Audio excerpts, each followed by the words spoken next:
here, but certainly now we work our way up to the president's remarks. Yeah, Senator John, good afternoon. Here from Milwaukee, site of the convention, where security is very tight, has increased dramatically. I expect we're going to hear maybe a little bit more details from that briefing in the Situation Room that we saw the picture from. We have a lot of questions, as you all have been talking about how this happens with that shooter on the roof just 150 yards away from the former president at that rally with a clear shot. There are so many questions for the Secret Service and for the setup to all of that. In the meantime, you're probably going to hear from the president again for a call for no more violence, political violence in any way, shape, or form. You saw that from former President Trump's message, a very eloquently written letter from the former First Lady Melania Trump today. You had the campaign leaders of the Trump campaign, Susie Wiles and Chris LaCivita, putting out an internal memo saying they'll not tolerate any dangerous rhetoric on social media. And just in the past few minutes, we had the resolution to something that we were tracking. The January 6th committee chairman, Benny Thompson, Democrat from Mississippi, he had a field director who posted yesterday saying, "I don't condone violence, but please get you some shooting lessons so you don't miss next time." Just in the past few minutes, Thompson put out a statement, said, "I was made aware of a post made by a staff member. She is no longer in my employment." So I think there's a call for toning things down. We'll see how President Biden deals with this moment. But looking for answers is really what people are looking for here in Milwaukee. And I don't know how many posts I've seen, Brett, on social media that believe this whole thing was staged to give Donald Trump a photo op. I mean, that's just reprehensible to think that that had been the case, particularly when one person is dead and two others are fighting for their lives. You used to cover the White House. You've covered innumerable campaigns as our chief political anchor. To think that 400 feet away from where the president was speaking, there was a high ground line of sight availability for a shooter to take advantage of. I mean, that just strikes me as like unbelievable. How could that have been left open? John, you and I have been to so many presidential rallies, presidential events. It's inconceivable, really. And if you look at that aerial photo of the position of where that roof was, and not only that, but the interviews with these witnesses who were saying, we told the police, we hailed down the Secret Service, pointing to this guy who they saw crawling up on that roof with a shotgun or an AR-15 ahead of time. It is mind-boggling. So I think that there are real questions here. You heard Chairman Comer of the Oversight Committee already planning for a hearing as soon as Congress is back and calling the Secret Service Director, Cheadle, to answer, how this happens, what happens. But one thing is clear. I think that is a unifying message. The Democrats and Republicans are both asking those questions and really trying to get to the bottom of it. And the other thing is you will see much more security, not only here in Milwaukee, but I think for any presidential level event going forward in this campaign. Brett, we're just getting an update from the White House as we await the president's remarks that the president is rescheduling his planned trip to Austin, Texas.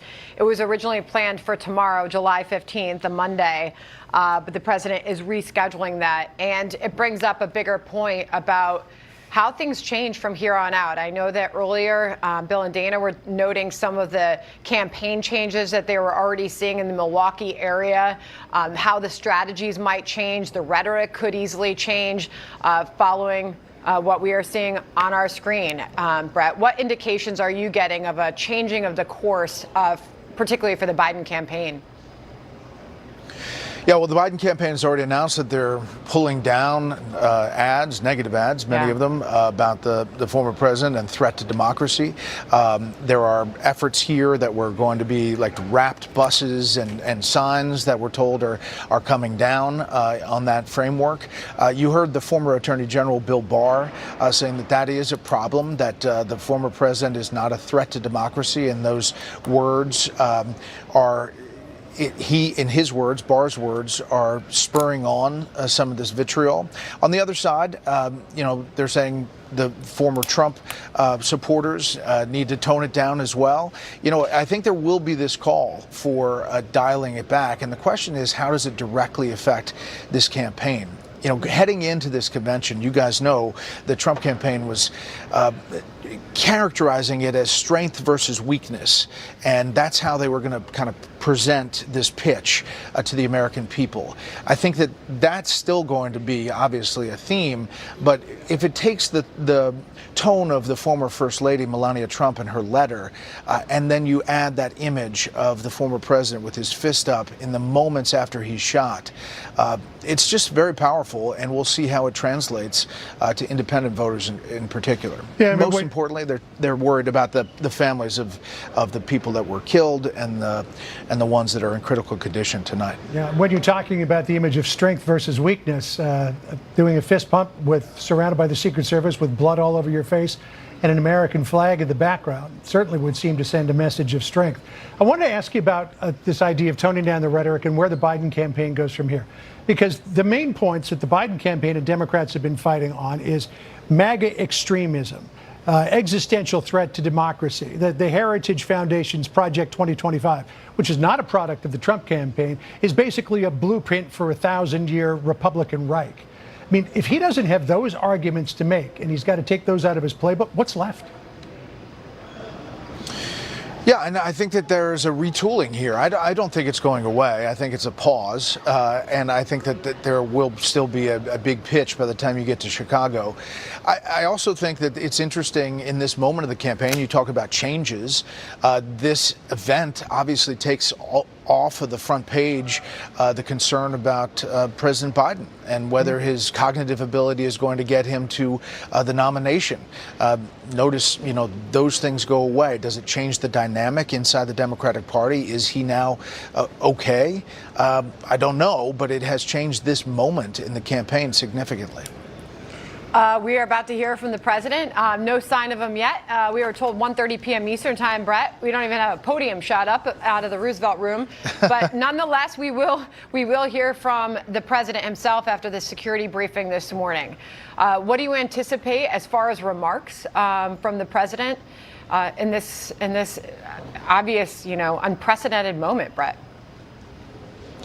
I think, again, a lot of tone down on the political violence message that you heard him yesterday in brief remarks. He'll probably reflect on the call that he had with former President Trump, and the White House put out just a short little note about that, saying it was cordial and short, and they expressed concerns for the former president and his family.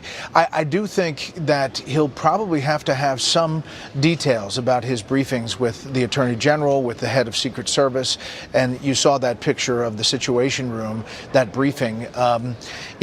The Pennsylvania Governor Shapiro was very eloquent today on the site there, and there you see the Situation Room shot, about what they know so far and talking about the victims of this shooting.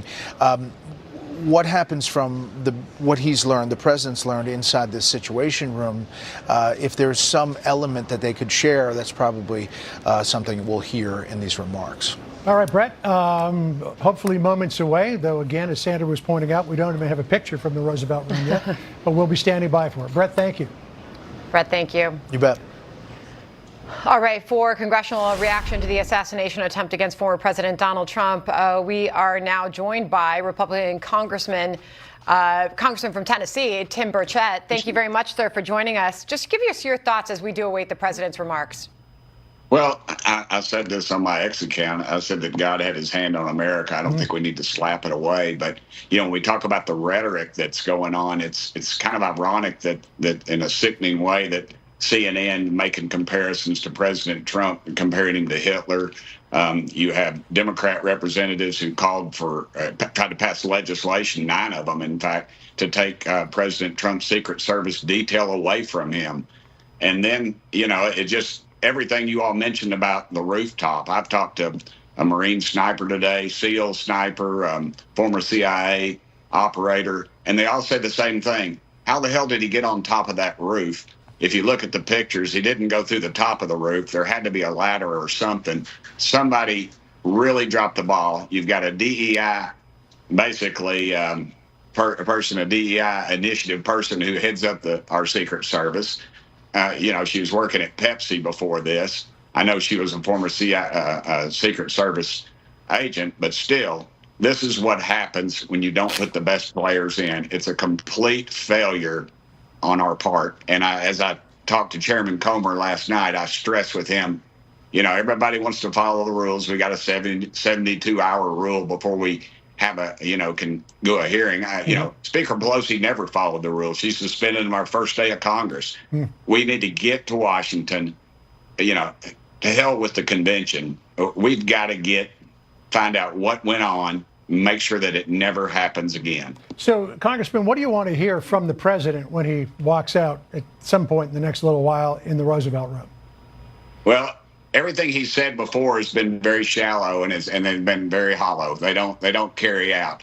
Let's see what happens the week after the convention when they go into their convention, what they start saying. Because for them to come out now and say we need to calm things down after they've been spewing this vitriol, comparing Trump to Hitler, just the all of it.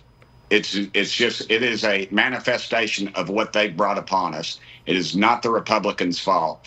And I hope we stay firm. I think President Trump putting his hands up in there, his fist up there saying, fight, fight, fight. Again, I saw ABC was calling him out for that. This country, we are on the verge of losing everything we hold precious and dear to our nation. I said before this, they're going to take us without a shot, and they almost took us with a shot. Only thing I would see is if Joe Biden just said, I quit, I'm out, because this is a product of his liberal teachings and what they've been spewing out in Washington, at least for the last 4 years, if not the last 12 years. All right, so on we go now. As we do await the president's remarks, he was briefed this morning, and we wonder what conclusions he'll be able to draw from the information he was provided. If it is that obvious to us that a building in that close a proximity to the president, if it was that obvious to us, will it be that obvious to him? And what questions will he have? And what investigations will he want to have launched following these revelations? I get your thoughts on that. Well, I would hope that we get to the bottom of it. I think you're going to have to get all those agents in a room at some point, and we have to go into a skiff. I guess we'll have to do that.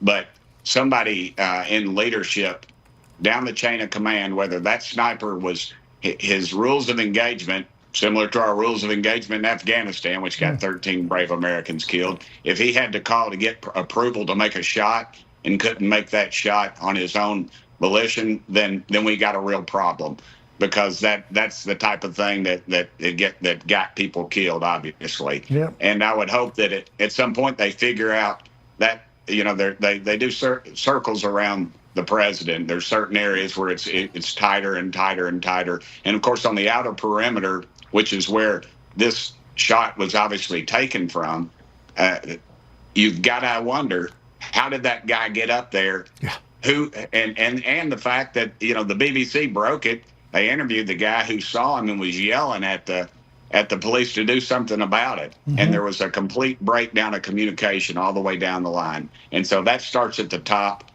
The head of the Secret Service needs to go. That is obvious, but I doubt that will happen. I mean, your thoughts on this Sunday go to the things that happened to save the former president's life, the fact that maybe people were yelling at the shooter, forcing him to rush the shot, the fact that the president turned his head, the way the wind was blowing, and that .223 round nicked his ear instead of hitting him straight in the head. I mean, we could be talking about God. Yep. God had his hand on Donald J. Trump at that point, and I pray that the president realizes that, because that was just a miracle of God that he was not shot. From the people that I've talked to today that have been in combat and were snipers and been on these type of details all over the world, have told me that and one said, I could have made that shot with a .22 rifle. That was a punk shot, was the exact words. And think that this shot was missed is just unbelievable. It really is. And it's a complete miracle. And people that say this was staged, they're idiots. They don't know what they're talking about, and they need to be shut. They need to shut them off and not even give them an avenue. Well, that's one word for them. There's probably some other words as well. Congressman, thank you for being with us. My daughter's watching this. I don't want to have to put another dollar in the swear jar. Oh, dear. Yeah, we would have to put many dollars in the FCC swear jar if you did that. Yes, sir. So thank you for refraining. Appreciate it. Yes, sir.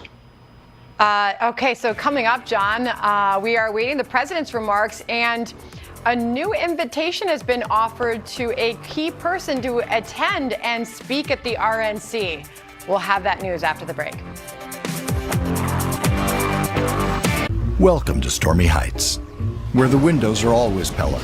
Pella's fiberglass is the strongest material for windows and patio doors. The fiberglass frame is even scratch and dent resistant. Pella Windows, tested for extremes, designed for your home. Always dry scoop before you run. Listen to me. The hot dog diet got me shredded. It's time we listen to science. One A Day is formulated with key nutrients to support whole body health. One A Day, science that matters. What do you do when your tire goes flat and there's no air anywhere to fix that? You reach for Bullseye Pro, the smarter, faster, hands-free way to fill it up with air. Bullseye Pro is equipped with a rechargeable lithium-ion power plant. So fast, so strong, and so convenient. It's like putting the power of an air compressor in the palm of your hand. Look, you can inflate all 4 tires of your car on a single charge, or inflate a bag full of soccer balls at practice. Bullseye Pro is so advanced.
Because there are a lot of crazy people in this country, and when you do that, when you use that extreme kind of language, you're giving permission to those kind of people to engage in this kind of action.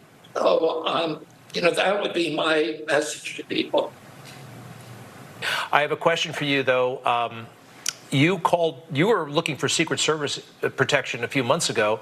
I believe the Biden administration would not grant you Secret Service protection. Has there been a change and given the events of today, sir, your situation is an urgent one? Again, I don't want to make this about me. I think we need to focus on larger issues. There's a lot more important issues than that debate within the administration. I think we should all take an example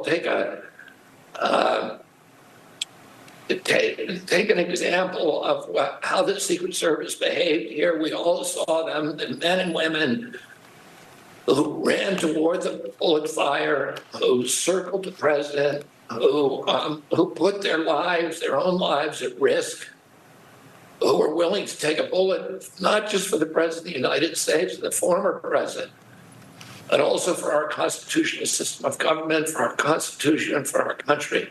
And I think all of us should take inspiration from that example and understand that we have to take risks. We have to make sacrifices, and those sacrifices may not be putting yourself in the path of a bullet, but instead, biting your tongue when you want to say something ugly to somebody or something hateful, and taking a couple of breaths and maybe saying something kind instead and something healing instead. All right, the power of prayer, how a nation can heal after yesterday's tragic event. Next. You probably heard the exciting news. Newsmax plans to go public later this year or early in 2025 and even be listed on the New York Stock Exchange or the NASDAQ.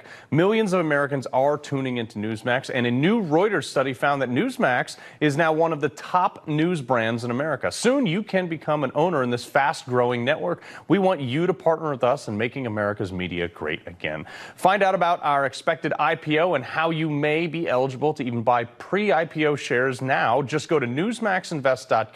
For a limited time, Newsmax is offering preferred shares to accredited investors with a 7% dividend. It's easy to apply, and you can use a credit card. So check out newsmaxinvest.com now and let your friends know about it too. We'll be sharing more updates on this soon.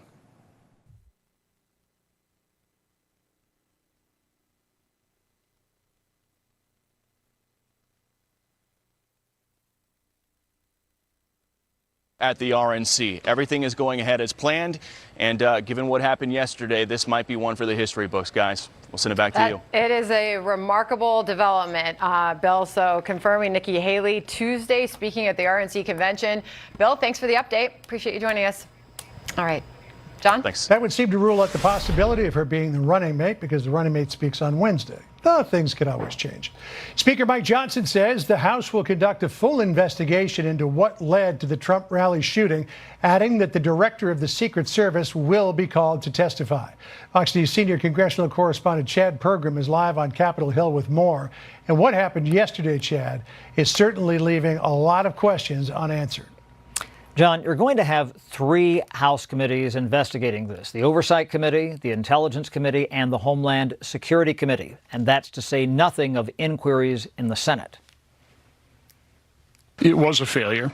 There will absolutely have to be congressional oversight hearings. I mean, I think first you let the investigation proceed, conclude, and then the Department of Justice, Secret Service, FBI need to be completely transparent. I mean, completely transparent. They haven't been so in the past, so that we can take a look at that. Lawmakers are mystified that the alleged gunman got so close. House Homeland Security Committee Chairman Mark Green is talking to Homeland Security Secretary Alejandro Mayorkas today. There could be 2 big House hearings as early as July 22nd. I think it's fair to say that there was a lapse in the planning for the security at this event that allowed a shooter to get within 125 or 150 yards from the dais. There should be an investigation of that. I suspect the Secret Service will welcome and cooperate with that as well.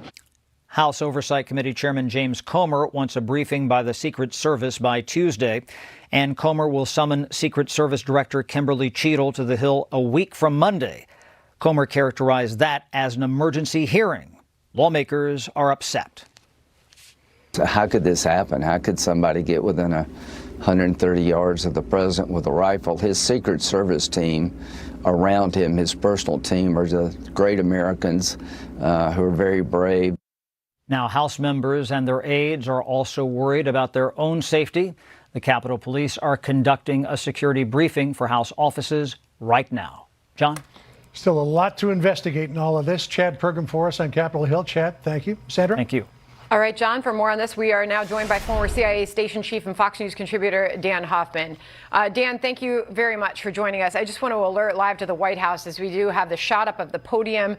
The president's remarks, we were told would begin 1:30 p.m. Eastern time. We're about 25 minutes past that, but we've now been told the pool is officially gathered. They're heading into the Roosevelt Room, and the president will speak shortly. Dan, get your thoughts in this moment.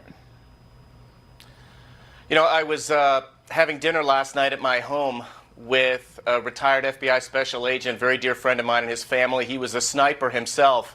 And we were watching these events unfold on television, the assassination attempt against former President Trump. And we just sat there unable really to speak for moments and just thinking that former President Trump dodged a bullet and frankly, so did our political process. You know, if you're there with a former sniper, the question probably arose that obviously the Secret Service counter-sniper team did a great job in taking out the shooter once he was discovered. But how did the shooter ever get to that vantage point in the first place, A, and B, why was that vantage point left uncovered? You know, if you cannot put a physical barrier between a potential site for a shooter to take advantage of, then you need to put a team on that roof to make sure nobody gets up there. That didn't happen. Yeah, we were relying, if you watch the video, you can see the trees kind of waving a little bit in the breeze. So there was a bit of a breeze there, so you've got to deal with wind. That and the fact, as you pointed out, John, that President Trump moved his face at the last moment. That's what saved his life.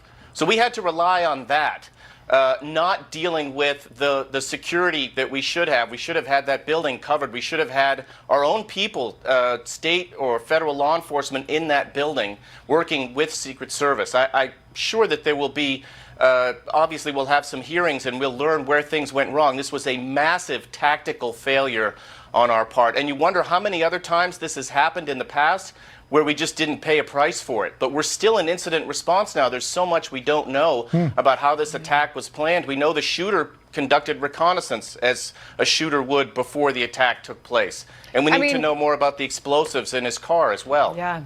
And which we're learning more about by the minute. Dan, you have to wonder, too, about the counter sniper's vantage point. I mean, for him to even know that he can hit a target, he has to know the distance, right? So if he even remotely saw that building, he knows the distance of that building. I mean, you think about who knew what and who noticed what. And I mean, he would have been in communication with somebody if that building were indeed covered. He had to know it wasn't, but it was in range. I mean, there are huge questions as we await more information and wait the president's remarks after meeting with the security officials this morning. Yeah, I can tell you I've been involved in a lot of official visits, and the goal is to control the perimeter way, way out so that we don't run into these kinds of threats to the principal. And how this happened, it's clear, crystal clear to all of us watching that there were grave mistakes made, and thank God that we didn't pay, that the former president didn't pay the ultimate price for that. But there will be, for sure, a lot of questions asked, and we'll see what the answers are. You know, when you take a look at an overhead, and we need to get one of those made of the area, there's a water tower there, there's several roofs and several buildings. The Secret Service counter-sniper team seemed to be oriented toward that area. They didn't pick up the guy crawling up the roof, but people on the ground noticed him, and they were calling out to police. And when you see the video of the counter-sniper team after the first shots ring out, you see the one sniper's head come up, and I'm sure it went right back down, and that's when he took the kill shot. But they were looking in that area and didn't see anything. I don't know why they didn't have enough people out there to ensure that the entire area was under control. I think at the heart of it, just in the most basic assessment that we can do right now, there just weren't enough state and local law enforcement out there coordinating with Secret Service to ensure that we controlled the space. And from 130 yards away, we should have been controlling out 500 yards, 1,000 yards away to ensure that the former president was safe, and they just failed to do that. You got to think, just like the current president, the former president's going to want the same type of briefing from these security officials as time goes on to learn what exactly happened and why this got this close. Dan, always good to have you on the program. Thank you very much. All right. Thank you, Dan. You know, and that's an interesting argument to consider.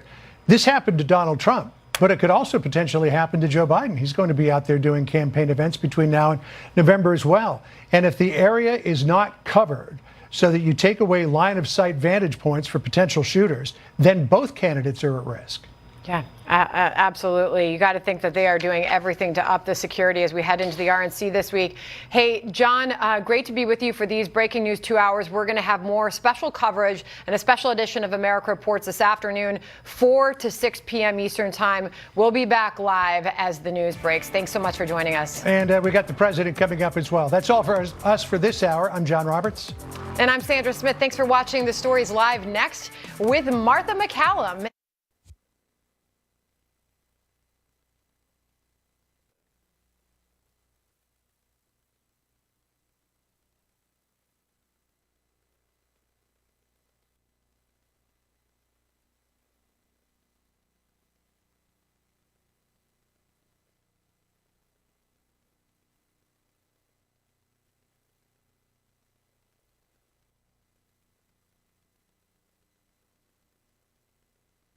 Is what's going on with former President Donald Trump. Just shocking. Where were you? You'll remember where you heard the news last night. Right now, we are awaiting remarks from President Biden at the White House after a dark day in American history. Thousands of horrified onlookers at yesterday's Trump campaign rally in Butler, Pennsylvania, witnessing an assassination attempt on former President Donald Trump. Newsmax's coverage continues at this hour with the fallout from yesterday's heinous act as Secret Service swarmed in to rush Trump to safety while taking out the would-be assassin, 20-year-old Thomas Matthew Crooks. But Crooks' actions did injure a pair of spectators while claiming the life of a third. Recently retired Fire Chief Cody Comparatori, who had just celebrated his 50th birthday. My goodness, a father of 2 daughters. He was protecting his little girls who were there on a Saturday afternoon to see Donald Trump speak. They're Trump supporters, and you think about how tragic this was. People keep saying how tragic it could have been. This was tragic. There is no other way to describe it. According to law enforcement, Crooks managed to fire off between 5 and 7 shots at the former president, one which grazed Donald Trump in the ear before Crooks was killed by Secret Service snipers. He was approximately 130 yards away from the rally stage atop a roof of a manufacturing plant when he fired off the potentially fatal bullets. Yeah, political titans from both sides of the aisle condemning yesterday's actions as we examine the repercussions from yesterday's events and assess what lies ahead as the Republican National Convention kicks off tomorrow in Milwaukee. We want to welcome in now to our special coverage this afternoon. As Rob said, I'm Charlotte McBride. Thank you guys so much for joining us. I'm Rob Finnerty. Great to be with you guys today. Special coverage. I want to check in with Bob Brooks, who is there. He was at this rally yesterday. Bob, my goodness, you witnessed history. Thankfully, the former president is okay. Good to see you, Bob. Take us through it. Yeah, Rob, Charla, I was there. We've all seen the videos play over and over again. It was like a big blur. It happened so quick. But after that first shot that was fired, you know, we heard 2, we heard 3. And then it dawned on us. We were under attack to some degree, and there was an attempted assassination on former President Trump, our 45th president of the United States. Thank God. He is going to be okay. That bullet just grazing his ear. It's unbelievable. But our condolences to the man who lost his life protecting his family. Our prayers with him, with his family, and to everyone who had to witness the horrific events of yesterday. Where I'm at right now, though, I'm down in Bethel Park, close by the house of the shooter, this 20-year-old. this Crooks guy who was killed on site on top of that building, trying to get a sense of the community and what it's like here. Look, I grew up about 50 minutes south of here. That's why I was at the rally yesterday, talking to my fellow Western PA people about the issues at hand before it all turned into a complete catastrophe. Off to my right, though, I want to show you, there's a young man right down the street with a sign, a MAGA written on one side, Trump will win on the other. I can tell both of you, as cars are going by, they're honking the horns. People are shouting out the window, you can't hit Trump. You can't take him out. Never surrender, things like that. They're fired up here. As I would imagine, they're fired up all over the place here. And then, Kirk, bring the camera over this way. I want to show everyone. This is what it looks like trying to get down to the shooter's house. There's police blocking all access to it right now. The roads are closed. Again, it's reported, though, that there was a bomb, explosives in his car up at the rally, bomb-making materials in his house. So that's how real this was. That's how close to home this has hit everyone here in Bethel Park. Again, it's a suburb of Pittsburgh. Hardworking people, salt of the earth people. Can't believe it happened here. I have someone who's from the area. She grew up here. I want to introduce her right now here. Tell us your name again. Hi, my name is Carrie Perrell. Carrie, you came up, you said, you guys looking for an interview. I think you want to get some things off your chest about the fact the shooter is from right down the street. You grew up here. You're from here. Right. It's hard to believe. I'm a graduate of Bethel Park. I'm in contact with a lot of people from Bethel Park. My family lived just down the road here for 40 years. I was shocked to hear that this was in our neighborhood. I love Trump, obviously. I feel for the family, the gentleman that was killed. What a horrible thing for he and his family. I just donated. I saw that President Trump has authorized a GoFundMe for victims, and then there was also a fund for the family. I think people can look for that. I'm sincerely grateful that he's doing well and recovering.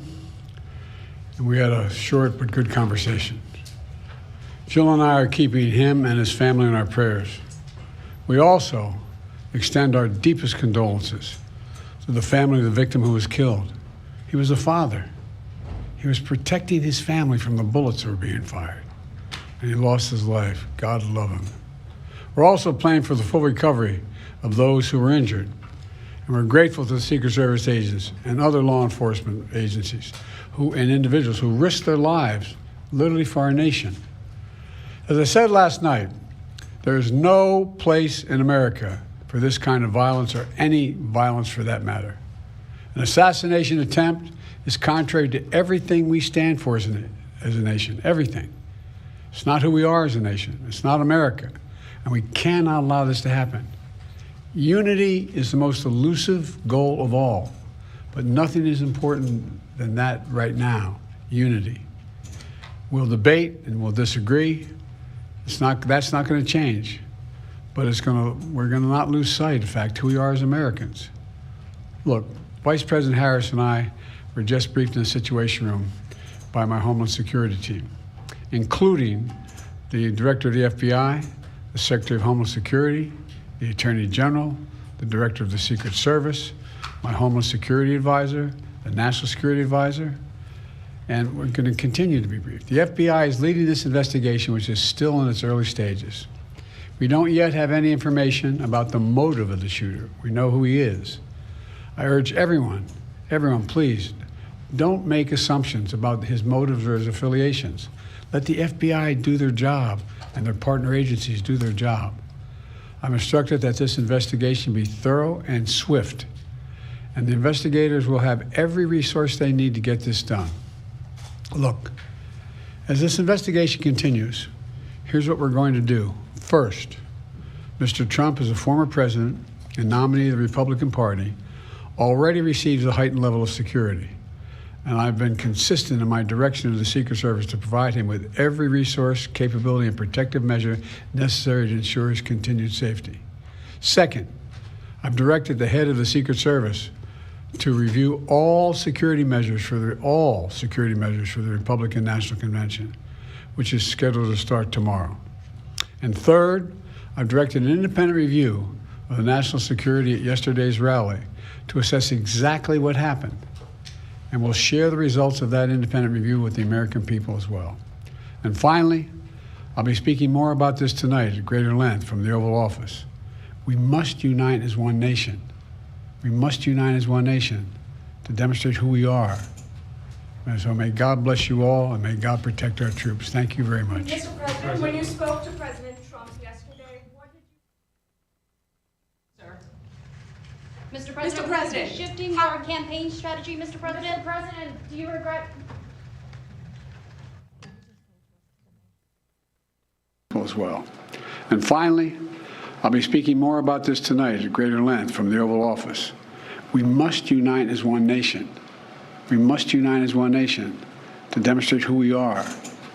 And so may God bless you all, and may God protect our troops. Thank you very much. Mr. President, when you spoke to President Trump yesterday, what did you tell him and what did he tell you, sir?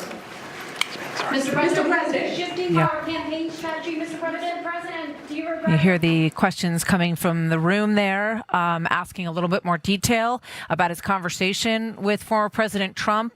But you saw the president walk out of the room as he continued to... Sorry, we've got some background noise here at the Milwaukee venue. But let me bring in Jeff Mason and talk a little bit about what we just heard. Jeff, I think that the top line here is that this was just part A. They're going to take 2 opportunities for the president to speak today. He will speak from the Oval Office a bit later. But he did clearly call this an assassination attempt at the top of his remarks. What stood out to you, Jeff? Yes, he certainly did call it an assassination attempt. He also urged Americans not to start drawing conclusions about the affiliations of the shooter. Probably a hard ask. People are already looking into him and his past and his perhaps political motivations and otherwise. But I think that was notable that President Biden singled that out. He also talked about the importance of unifying and saying that political violence just has no place in America. This is not who we are. I suspect that the theme of unity, based on what he just said, will be a greater theme in his Oval Office remarks tonight. And the fact that he's choosing remarks tonight also underscores how grave and what a big deal this is for the nation. Yeah, absolutely. The whole nation is feeling the weight of what we watched last night. And I wonder where it takes the tone of all of this, because President Biden has clearly spoken in very strong terms, and in especially strong terms in a speech the night before this happened.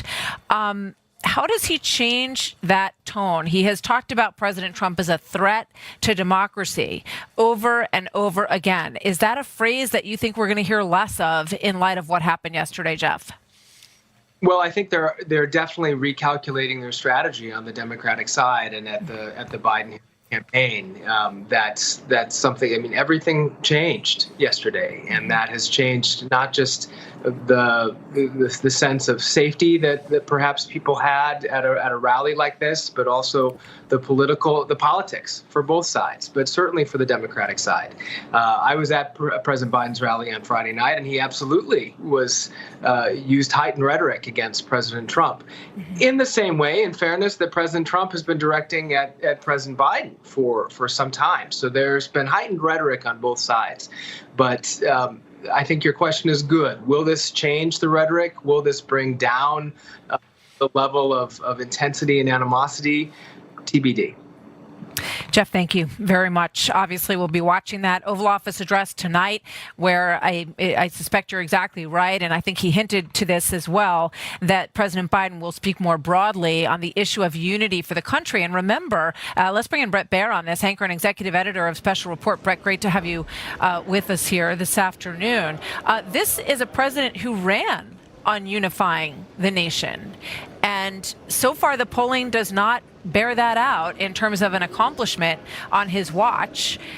Your thoughts on what we just heard from him and what we may hear later from this prominent Oval Office address?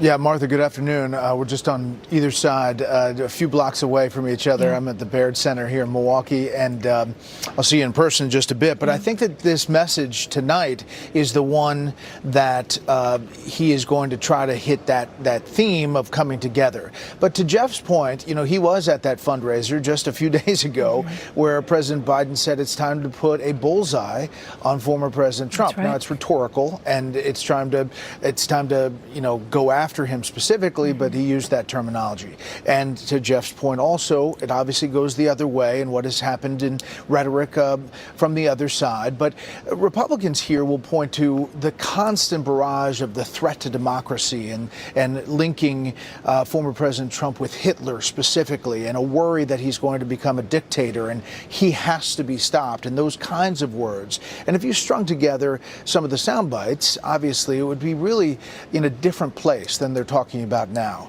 I think there's a feeling in the country that everybody would like to see the tone and the heat drop down a bit on both sides, especially in the wake of something as jarring as yesterday. You know, we will always remember, I think, where we were. It's one of those events, like where you were when President Trump was shot. And that image, I think, is going to be indelible of the president leaving that stage with his fist raised.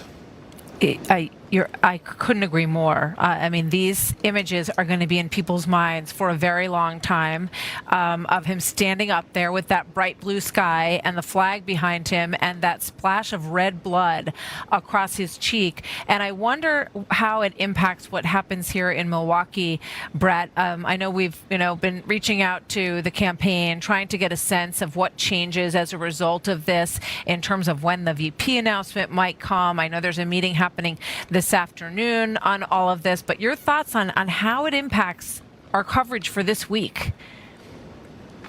Well, I think it impacts the schedule from the campaign's point of view. And I don't know if the Nikki Haley invite to speak and to attend the convention and to speak is a result of a changing thought about unity. It may be. I thought today, when the former First Lady's letter came out, Melania Trump's letter, which is really eloquent and talks about getting beyond left and right and talks about humanity and people and what it means to be human and talk to each other as humans. Yes. I thought it was really well written and maybe sort of a blueprint for what they're changing to be. I can't say that for a fact. I've only talked to a few people saying that they were impressed by how that was structured. So maybe that's the beginning of it. Yeah, it struck me as well. And we're going to look really closely at her statement a little bit later in the show. It was very eloquent, and it will be one marker in the tone as we head into this week for sure. Brett, thank you so much. Great to see you, and we'll see you over here later. Absolutely. Brett Baer. Special report coming up later tonight as well. So new details around the suspect in the assassination attempt of former President Trump, as sources tell Fox that explosive devices or materials to create bombs were found in his car near the scene of the rally. We're also told that there was material back at his home as well that was discovered. So the FBI agents are going through all of this, trying to figure out his motive. We're going to learn more about this 20-year-old in the days and hours and then the days to come. Former FBI Special Agent Nicole Parker is standing by. But first to correspondent Alexis McAdams, who has been on the scene in Butler, Pennsylvania since early yesterday, and she joins us now. Hello, Alexis. Hi, Martha. So where I am right now to kind of tell you how big this crime scene is, because we talked about what's going on in Bethel at that suspect's house, and then just a short walk away from where I am right now, they confiscated a van. But then right behind me is that area that we've been talking about where the former president was shot while on stage. And if I move just a little bit here, you can see that is the AGR building. That is where the suspect, who has now been identified by authorities as Thomas Matthew Crooks of Bethel Park, Pennsylvania, was hiding out, kind of laying on an incline there on top of the AGR building, just really not too far from where the former president was speaking. He was only up there for a matter of minutes before you heard those pops that ended up being gunfire. He was grazed by that bullet right in the ear. The county bomb squad, if we want to take a live look right now, Martha, is now at that man's home. That's a live look there as police continue to search the property. We know that bomb squad is on scene throughout today, as police say bomb-making materials were found inside of that house and a car that was parked nearby the crime scene. We're talking, according to the sources talking to Fox and to our David Spun, that there were multiple IEDs found. So we're working to get more on that. So this comes just hours after police found a van parked in a nearby neighborhood here right by the crime scene. It's just walking distance away from where that rally is. Police canines were searching that car last night. It was later towed away. I stopped by that crime scene. Martha talked with some neighbors. They said there were so many police cars there. They watched those dogs go up, watched that car be taken away, which is now a key piece of evidence in this ongoing investigation. They believe the gunman parked in that area, police, just a short time before he walked right over to that rooftop and started shooting. So we also know now a man killed at a Trump rally. At this Trump rally was a former fire chief in Butler County. He was protecting his family. His name's Corey Compatore. His wife, his daughters putting out a statement saying it was chaos at the scene, and the governor of this swing state calling him a hero. Listen. I just spoke to Corey's wife and Corey's two daughters. Corey was a girl dad. Corey was a firefighter. Corey went to church every Sunday. Corey loved his community. And most especially, Corey loved his family. And Martha, as you and Brett were saying a short time ago, you know, always remember where you were when you heard about these shots being fired and the former president nearly being assassinated. We were really close to where it happened. We were right there in that media area. We could see it. We could hear it. Saw the former president go down right behind that podium. Then you heard him kind of yelling, then comes back up and you could see that blood on his ear. I think people last night were just trying to get out of there. And this morning and throughout the afternoon, they're trying to piece this together. I don't think people can believe that this happened here in Butler County, Martha. Absolutely not. I think the shock is still sinking in for everyone across the country, absorbing what we watched and what could have happened if this had been just a millimeter different. It is hard to think about. Thank you very much, Alexis. Great coverage there, and we'll check back with you later. Let's bring in former FBI special agent and Fox News contributor Nicole Parker. Nicole, it has been really enlightening to hear from you over the past 24 hours, so it's good to have you with us. I wonder what your thoughts are on what we just heard from President Biden. He talked about the ongoing investigation, his discussions with the head of the FBI, the head of Secret Service. What's your reaction to what we heard from him on that so far, and what do you hope happened in that discussion? Well, what I hope to see, like he mentioned, is a very transparent, thorough, and swift investigation. Americans want to understand what happened. How did this happen? Now, we need to, again, always understand the difference between the U.S. Secret Service, their role in this, and the FBI. The FBI comes in after the fact. They're tasked with investigating attempted assassinations. It's a former president. They are coming in. That is what they are investigating. FBI is working with the U.S. Secret Service. They are working with local law enforcement. They're in Pennsylvania. They are in charge. The local law enforcement is in charge of the investigation of the homicide. The FBI is in charge of the attempted assassination. What the FBI agents are looking at, again, it's being run by the Pittsburgh field office. You've got agents coming in from all over. Headquarters, particularly Quantico, probably the FBI flight team, they come in for these major types of events, and they are highly trained. The FBI's evidence response team, that is what they're doing right now. They're doing a reconstruction of the crime scene, and they will leave no stone unturned when it comes to this. These are the most highly trained agents in the FBI. I know the FBI gets a lot of criticism, and I give criticism where it is due, but I will tell you there are solid FBI agents that are working their tails off right now. The rank and file are doing the real work, and they're going to get this done. And let's have confidence that they're going to do the right thing and get some answers to us as soon as possible. But it will take time. Things that I want to look at, the shooter. He was a local. That's important to know. When was this rally announced? When did he know that this was going to occur? When did he start casing the venue? Okay, this vehicle that was found nearby, I want to know every single thing about that vehicle. I want to know if it has an infotainment system. Where was that vehicle at? When did he start coming there? The devices found inside, how were they constructed? Were they amateur devices? Were they sophisticated? FBI bomb techs and others will be in there and, taking everything apart. They will also be looking at any devices that he had, cell phones, computers, laptops, communications that he had with individuals, photos that he took, notes that he took, text messages. They're going to interview family, friends. They've executed search warrants. It is going to be extremely extensive and thorough, and I expect the FBI to do the very best quality work on this investigation. Nothing else is acceptable. We do as well, and we know that the men and women on the ground are top-notch, as you say, and we look forward to learning more on that. But, I think that the biggest question, those questions that you just posed are going to give us a bit more perspective on whether or not he acted alone, whether or not he was influenced by any sort of movement out there. So we're going to learn more about that as we dig into his life and his social media and all of that. But I think one of the most glaring questions tonight is what happened on that rooftop. You had civilians who were warning police and Secret Service individuals on the ground, according to them, according to their own eyewitness, and that they were running around not seeming to understand what they were being directed to in terms of there's a man on the rooftop. You have two snipers, maybe we have that video, who are positioned on the roof from Secret Service, and it looks like they're already aiming in the direction where we believe these shots were fired from. So how do you unravel that, Nicole?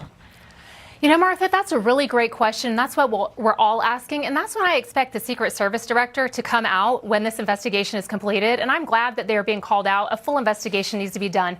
This is not acceptable. It is not. The fact that that roof went unmanned is not okay.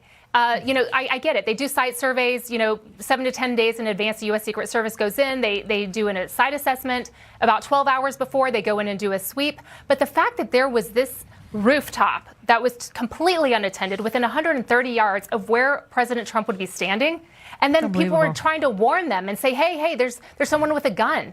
The communications, I can tell you, it's difficult for someone on the ground to tell that to a law enforcement officer, to as a local, to communicate that to Secret Service.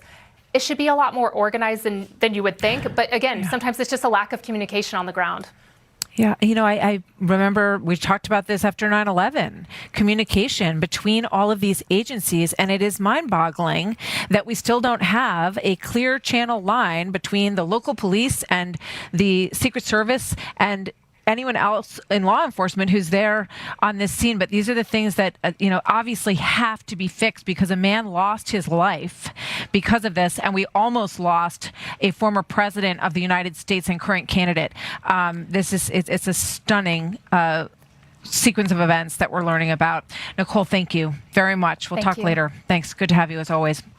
So a new statement, speaking of that, from the family of Corey Comparatori, who is this man who was shot and killed at the former president's rally.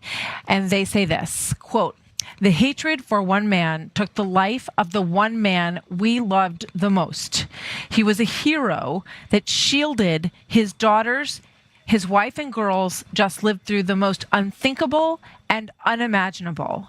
He had just turned 50 and had so much life left to experience. What a deep tragedy this is for the country, for the people of Pennsylvania, and most of all, for this family. Our thoughts are with them today." So Dr. Jim Sweetland attempted CPR on Corey. He was attending the rally with his wife, Lois, and they join me now. Dr. and Lois, thank you very much for being here. I mean, this is just absolutely heartbreaking. This man who lost his life was not the target, as far as we know or have any reason to believe, of all of this. Tell us a little bit about what played out where you were, Dr. Sweetland. The two of us went to the rally with another couple, and where I was sitting was up in the bleachers. Lois, my wife, was sitting down with her friend in the seats. And we were waiting, and actually about an hour before Trump came out, my wife telephoned me and said, "There's a lady down in the stands underneath you that needs your help. I'm an emergency department physician." I said, "Really?" She goes, "You didn't notice that?" So I went down, and there was a lady that was suffering from some heat exhaustion that I got down on the bench, watered the bench for her, got her water on her, and the folks around her gave them umbrellas and fanned her. So, and there was a lot of water that was provided by the Trump staff at the rally, as much water as you could possibly want. So that was over with.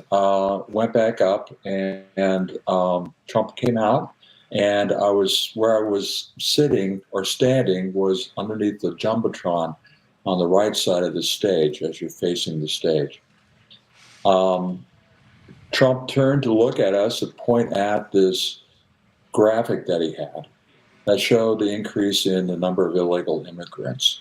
And as he was pointing to it, he looked like he was looking right at us. One of our friends I was with, said, "Gee, he's looking right at us. Take a picture." Then heard 3 shots, pop, pop, pop. Sounded like firecrackers to me. Sounded like a weapon to my wife. And we all turned towards the back of the stage, towards the side where there are trees across the field. And then as I was doing so, there were 4 more pops, pop, pop, pop, pop, that were shot. I turned, and President Trump was already under a pyramid of humanity. So the Secret Service was right on him right away. I heard a woman cry out from the bleachers down below me and to my right on down, saying, "He's been shot. He's down."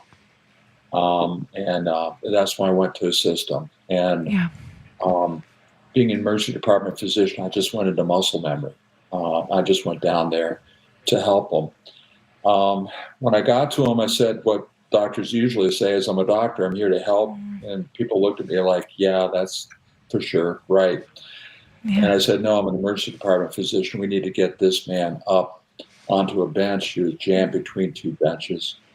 And the 2 people that were hunkered down, because everybody was down at this point, looked up at me and got this fellow up, and we got him up on the bench, and I performed CPR, gave him chest compressions as well as breathed for him for about 2 minutes. And at that point, I was tapped on the shoulder by one of the 2 largest Pennsylvania State Troopers I've ever seen. And they said, "We got it from here." They picked him up like a rag doll and took him and put him on a stretcher, and off he went. When I was doing that, his family, I assumed his wife was there, and my condolences go to her.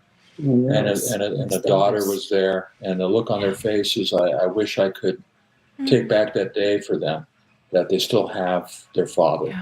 And certainly he was rushed off in a very fast manner and got the best treatment he could, I believe. But still, he had a bullet wound to his head. There's lots of blood on the bleachers, as well as some brain matter. It was quite a scene, and my prayers and thoughts go with him.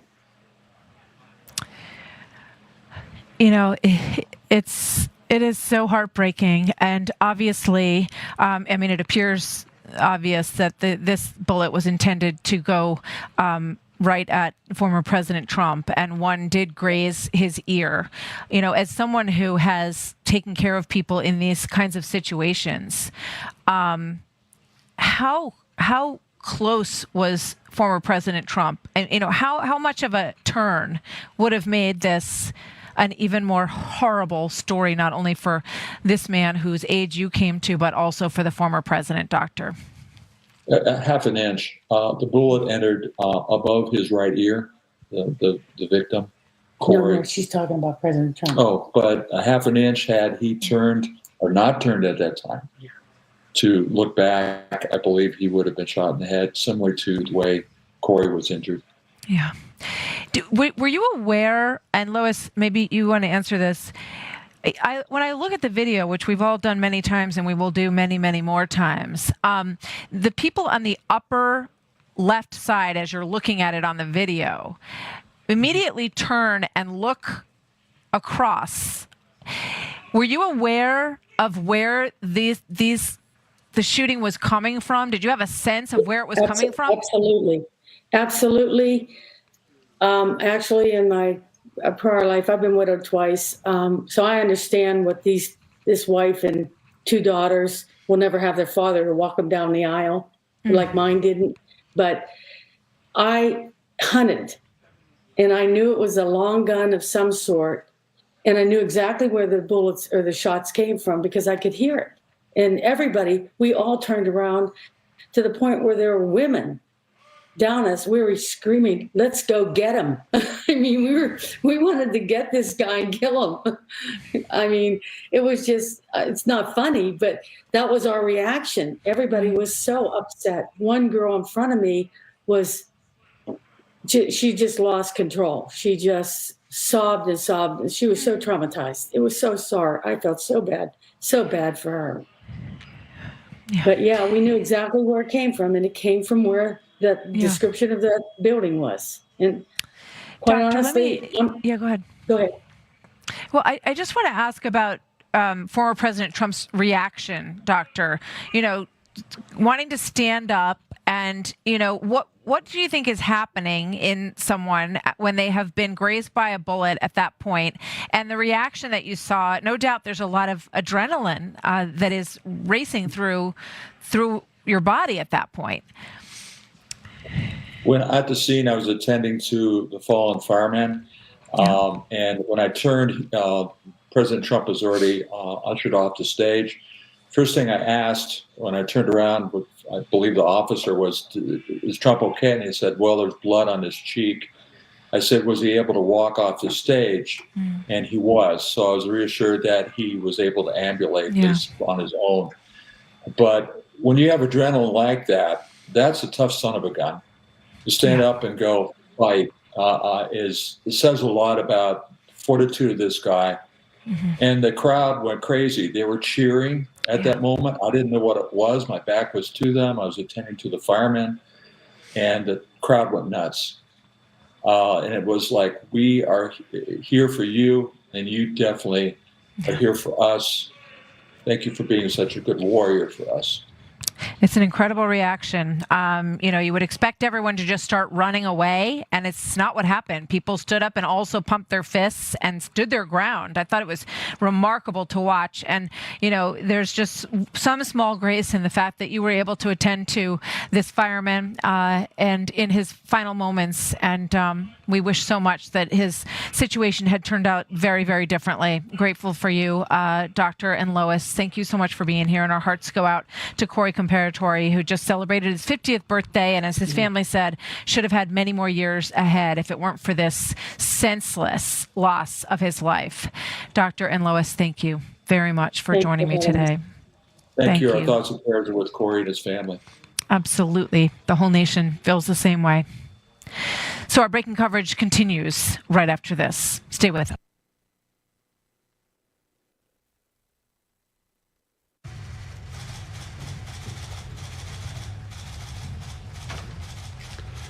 Good afternoon.